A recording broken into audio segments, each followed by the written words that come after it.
Hello, everyone, and welcome to Caregiver Chronicles. My name is Sarah, and today I am here with my husband, Jeremy. Hello. And today we're going to do a family update for you guys because I feel like it's been a hot minute since we've done one, right? It's been a couple of months. I don't know the exact amount of time, but a Has couple it of been months. months or weeks? Months. It's been months? Okay. It's been since March at least. Yes. And we're recording this in, I don't even know, May. We're in May. Yes, we are in May. We're in May. So we're recording. So this is what's been going on with my family as of May 11th, 2021. This is what's been going on with us. So Joey lost his first two teeth a couple weeks ago. Yeah. He lost the two front bottom teeth. And we can't find them anywhere, so he may have swallowed them. Yeah, we're pretty sure he swallowed them. But that's not really a thing to worry too much about as far as, I guess it's normal. I guess a lot of kids on the spectrum do swallow their teeth. Not just on the spectrum, but a lot of kids with cognitive impairment and disabilities and things like that. He has ABA returning in home next week. Yay. I know, we're really looking forward to that. They've been gone for over a year now, but finally the ABA therapists will be coming in. I believe they're all vaccinated. So that'll be a good day for us when Joey returns to having those sessions again. He's still in OT. He's doing very well with OT. Yes, doing very well in OT, doing very well in speech. He has actually graduated out of PT. So it's just the two therapies 3 days a week now. Until ABA comes back, then we'll have ABA on the days we don't have the other therapies, I think. Yeah, but it's still a lot less hassle than it was driving to a fourth therapy because at least ABA comes in the home. Yes. So we're really looking forward to that. We also have, he's doing pretty well in school. Overall, he is actually, so we kind of have a weird thing about Joey to share. Joey is going on the potty at school. However, no matter how much I try at home, I cannot get him to go on the potty at home. Have you had any success with that? Occasionally, around shower time, he will go. Sometimes I put him on before I put him in the shower. Sometimes he'll go then. And then sometimes he just will hold it until he gets in the shower and then he'll pee everywhere. So, it's not fun. Nah. So I've been trying to get him on the potty when he wakes up, like first thing in the morning. And usually that doesn't happen. So I've been really struggling with getting Joey to go potty on the potty. I've had no success at all. So that is something that we're still working on as a family. And yeah, I mean, he's had multiple successful attempts at school in consecutive days in a row. He just has not generalized. That's something that Joey struggles with. So we've talked to his teachers, we've talked to the school about what they're doing, and we're going to try to change a few things up here a little bit more, especially for the summer. And hopefully we'll be at a point where Joey can be potty trained because I think he's capable. I think he just doesn't really have a way to communicate it. And I also think that at home, he can't do the things he does at school at home and vice versa. So that's like a big thing going on with Joey. Yeah, he can do these things all in one place, but he can't get it everywhere. And so we're just really working hard on trying to make that happen. Yes. And he celebrated his 6th birthday. We had cake.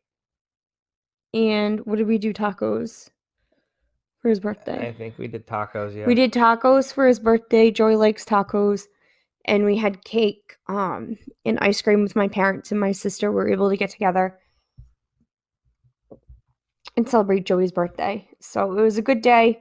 While we were celebrating his birthday, our home remodel was getting done. And so we just recently got new flooring and new walls painted in our house.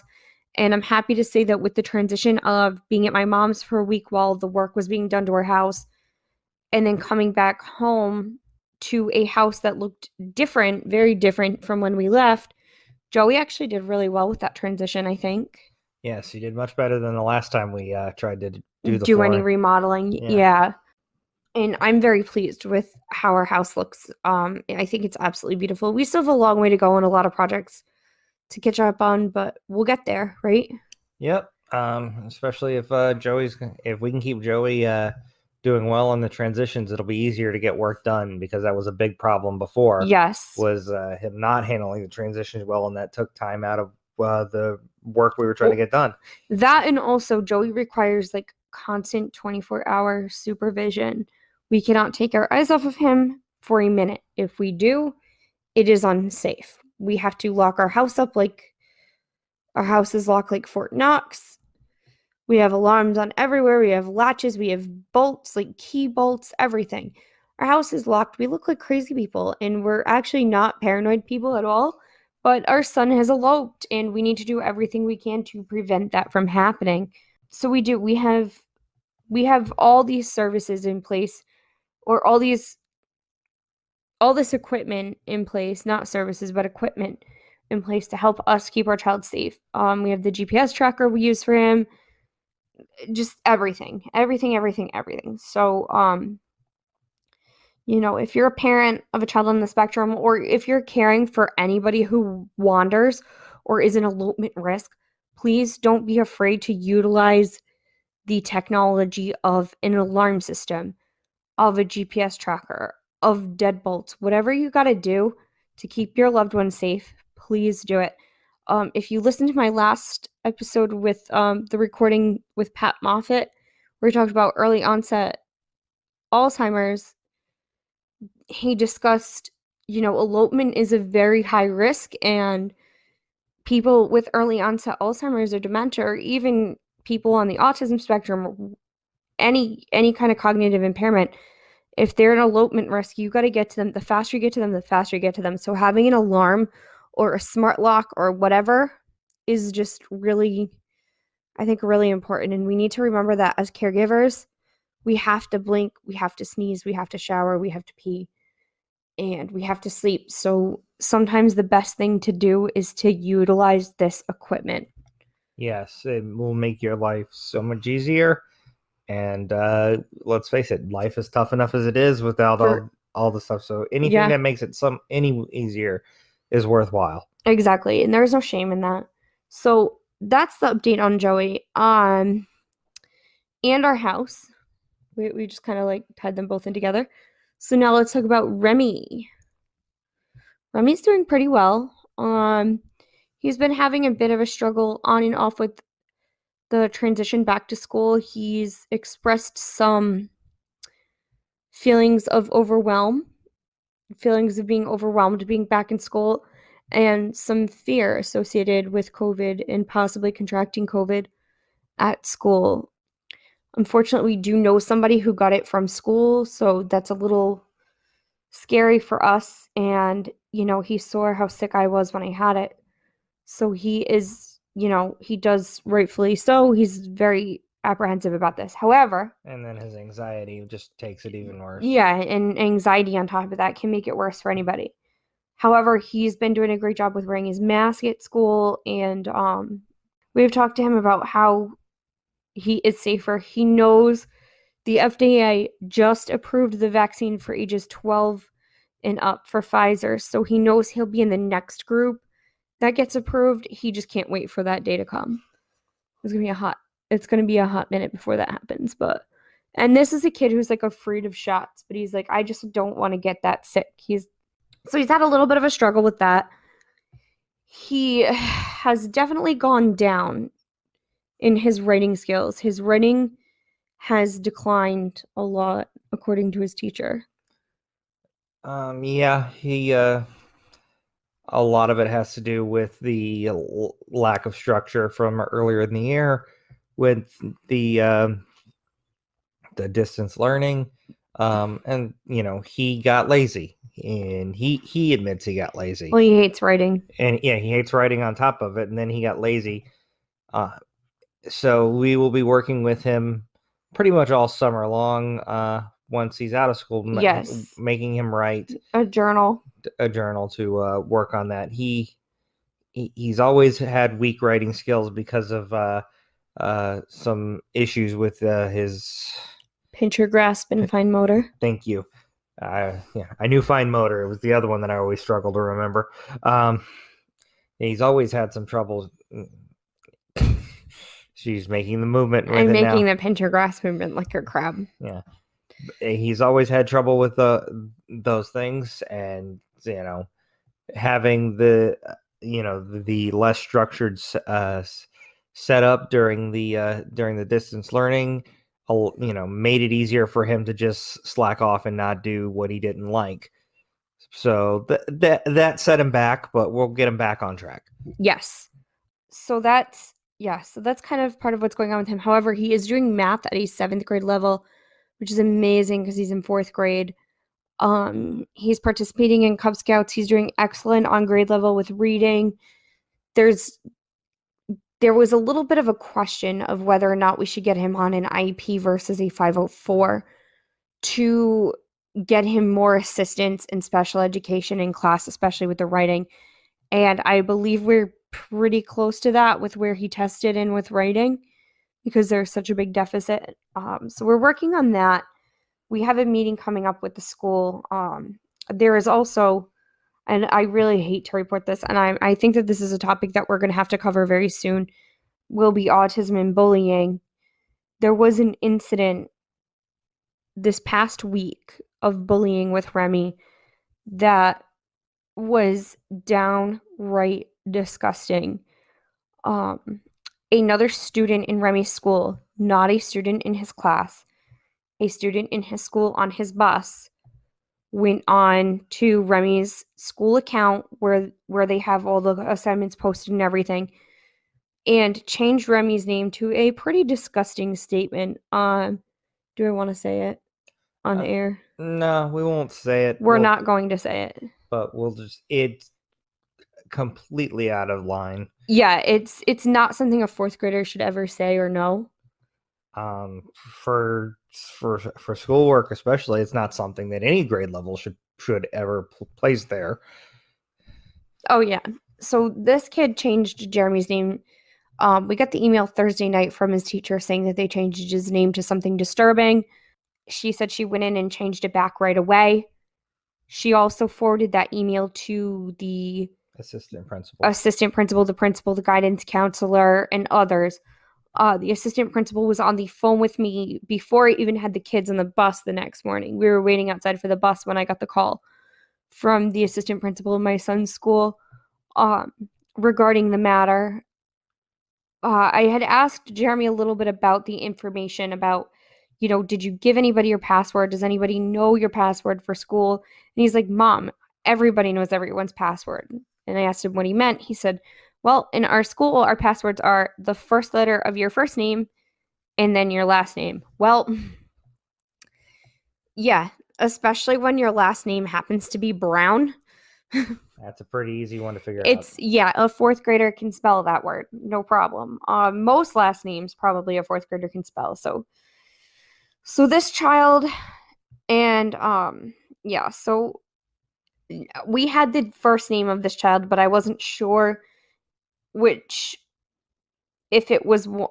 There's a few kids in the school with that same name, the same first name. So Remy ended up figuring out it was probably the one on his bus with that name. And after me doing some research, going through his account, I found the statement that the child changed the name to, and I also found the kid bragging about it on a class forum. So I took a ton of screenshots and I emailed them to, the assistant principal, Jeremy's teacher, and all of them, and they handled that matter pretty promptly, I believe.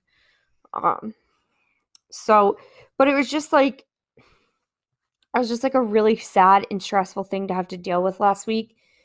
It definitely sucked a lot of energy out of me. It was really sad. I did not tell Jeremy the phrase that they used because it was such a bad phrase. But yeah, it was just like another thing. I know Remy is probably always going to be a target for bullying because first of all, he's really smart. Second of all, he's on the spectrum. He's a little quirky. It's a little hard for him to make friends. He's skinny. He's, a little twig boy. And I just, I just see him being a target. He gets upset easily. He has anxiety. I just see him being a target for bullying like forever. So, and I don't like bullying. I hate bullying at any age. It's wrong. I hate it when people bully people with special needs. I hate it when people make rude comments about people with special needs. It really makes me mad.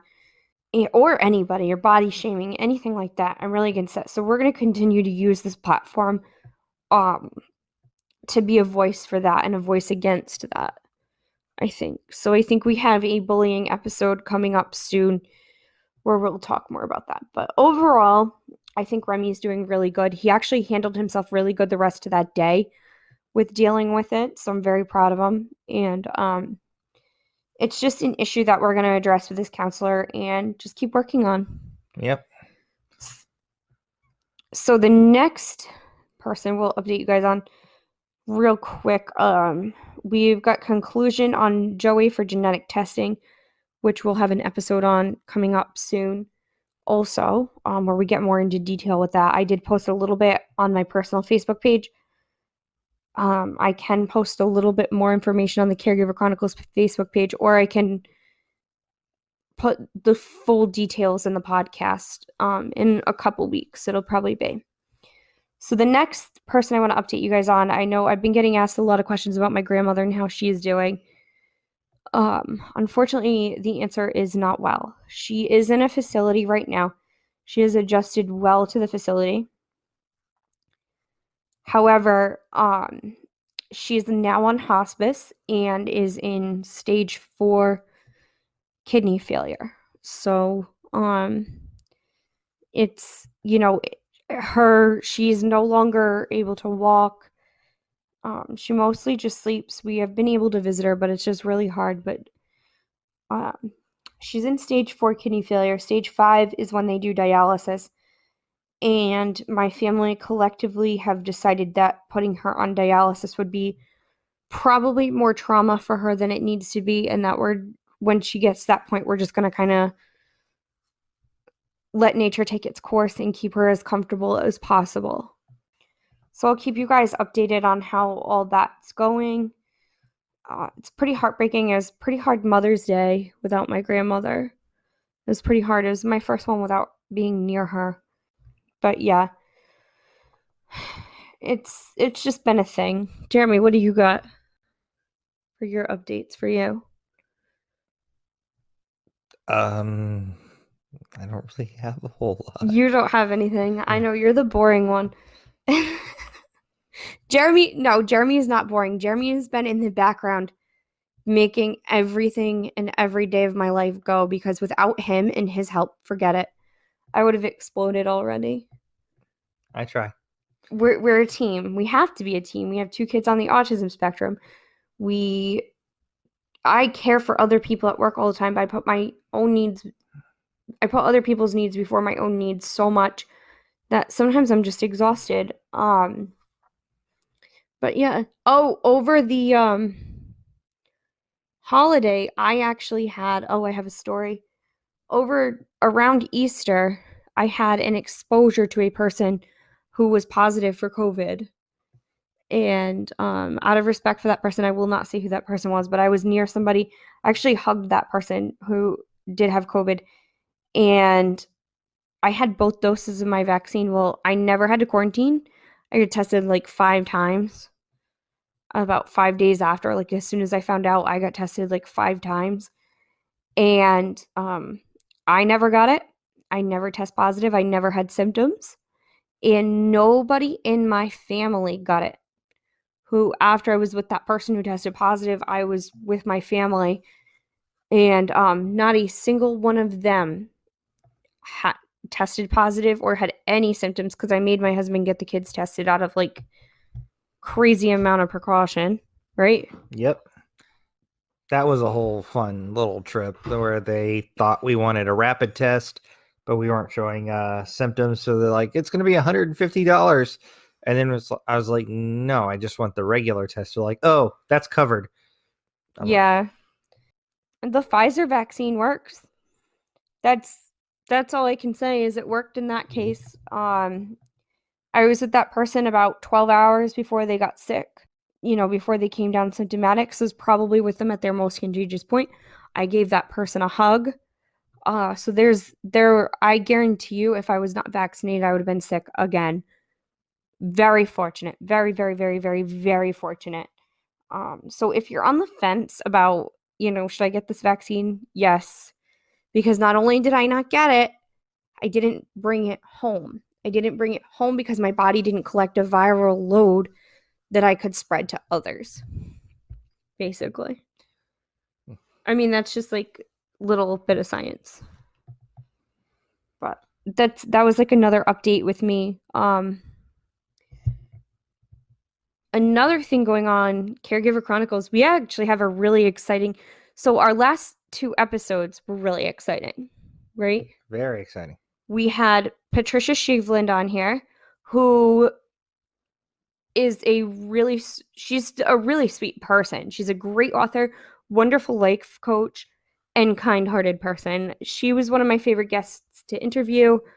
I was so grateful. But also, Pat Moffat came on, the writer and director of Ice Cream in the Cupboard, which he's a producer. The writer and producer for Ice Cream in the Cupboard, which was an amazing movie. Jeremy and I watched that and reviewed it, and I watched it with my wife. I was so grateful I got to interview him. And next week, we have. You want to tell him? I'll tell him. We have a very special interview with Erica Milsom. She's the screenwriter and director of the Spark Short Loop, which focuses on autism, which has spoken to us very well. We've had an episode where we spoke about what the short means to us. So it was really cool getting to interview the woman behind that short. Yes. We talked about Loop in a previous episode and what that short means to us. We did. And I actually have Jeremy's review for what's on Disney Plus that he written out. I have that hanging up in our basement. And you can see that behind us in the interview. It was unbelievable. I can't believe she agreed to do it, to talk to us. I was so my heart was like jumping out of my chest that whole day. I was so nervous, but we did it. We recorded with her, and that's actually going to be our next episode. So stay tuned, guys. Like, big things are happening with Caregiver Chronicles. Our community is growing every week, every day. We're working on more things behind the scenes. The other With My Wife podcasts, Racing with Remy is doing well. He's expanding. He's focusing more on YouTube, I believe, than podcast format. Yeah, he records it for YouTube, and then we just extract the audio and put it out there as a podcast. There he has been covering almost every type of racing that he can get his little paws on for. Well, there's so many things. The other day, I walk in the room in YouTube, and he's watching some like Mazda MX-5 series, and it's like, it's a racing series, and I'm like, I don't know if we'll be able to fit all of that in there. Between, he covers NASCAR, he covers Formula One, he covers IndyCar, he covers ARCA, he covers Australian supercars. Yes. But he loves it, and we're working on trying to get him some interviews with some racers, and we have a few who are interested, like race car owners, track drivers. So we're working on that too. So Remy will be starting to learn to interview and work on that'll actually help him with his writing too. So he'll be learning the interview process. WithMyWifePod.com. Let's talk about the With My Wife. I watched it with my wife. Yes, I watched it with my wife. We've kind of expanded beyond just movies. We've done doing documentaries and docuseries. We've covered was it Murder Among the Mormons and Q Into the Storm, and we're also in the process right now of watching the docuseries This Is a Robbery for that. So we're getting those out. So now I watched it with my wife is every week instead of every other week. So we're doing very well with that, and we're gonna have some more movies coming up soon too. Yes. I got to be honest with you. I love the documentaries more than I like the movies. That's just me. That's just my personality. I do love a good movie though sometimes, but I'm more of a documentary fan. The the Q documentary though, oh, is that something? But we won't get into too much of that. We'll just talk about it a little bit to plug it. Also, I listened with my wife. We had a couple really dark episodes last month in April, but we've got some really happy ones coming out. There's some great music. We've recently covered new music from the Dropkick Murphys, and Dinosaur Jr. just released a new album that we're excited to cover. So, keep your eyes peeled for that because this is more stuff that's happening. Also, Caregiver Chronicles is now a member of the National Podcasters Association.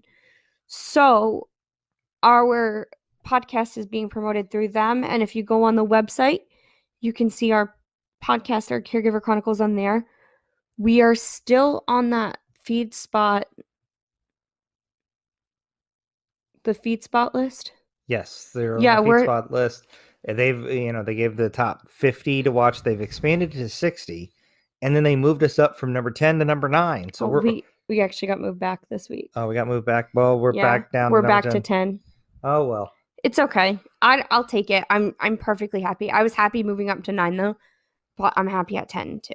I'm happy just making the list. I know, exactly. It's amazing that we're even on that list. We're on that list with some really great podcasts that we've listened to. So yeah, there's just some really good things happening with Caregiver Chronicles. Can't really talk about everything today, but also a lot of our old episodes are up on YouTube. We've got them all in audio format, so if you want to listen on YouTube, you can do that. We're on iHeartRadio now. We're on Pandora now. We're on Spotify, Amazon, Google, Apple, I've lost count of all the places TuneIn Radio. we are. I think we're on almost every podcast app there is, and I'm also now on Clubhouse. Caregiver Chronicles. We recently got on Clubhouse. If you're on Clubhouse, follow us. If you're in any caregiver groups on Clubhouse, let us know. We'd love to join and just listen, and maybe we can offer in some support. I was listening to a great group of women talk about caring for family members with Alzheimer's the other day on Clubhouse. So yeah. So that's pretty much what's going on with us. I would say mostly good, right? Yeah, it's been a pretty good. I mean, we have our ups and downs, right? Yep, we've had our ups and downs, but it's been a pretty good stretch in time overall. Yeah. The stuff with my grandmother, it's really sad, but my family has accepted the fact that when it's her time, it's going to be her time, and we're just praying that when that happens, it happens peacefully. That's kind of just where we're at with that. That's like the saddest thing to report, but overall, yeah, things are getting a lot better. Things are opening up here, which is great. A large part of our area is vaccinated, which is wonderful. So we're just really excited about moving forward into the future and seeing what else the world has in store for us. So we hope you all are having a wonderful spring. I hope all the moms had a great Mother's Day and everyone had a happy Easter. And whatever holidays you celebrate, I hope you're enjoying them. And I wish you all a good summer. We'll have another update soon. And we'll see you next week. Bye.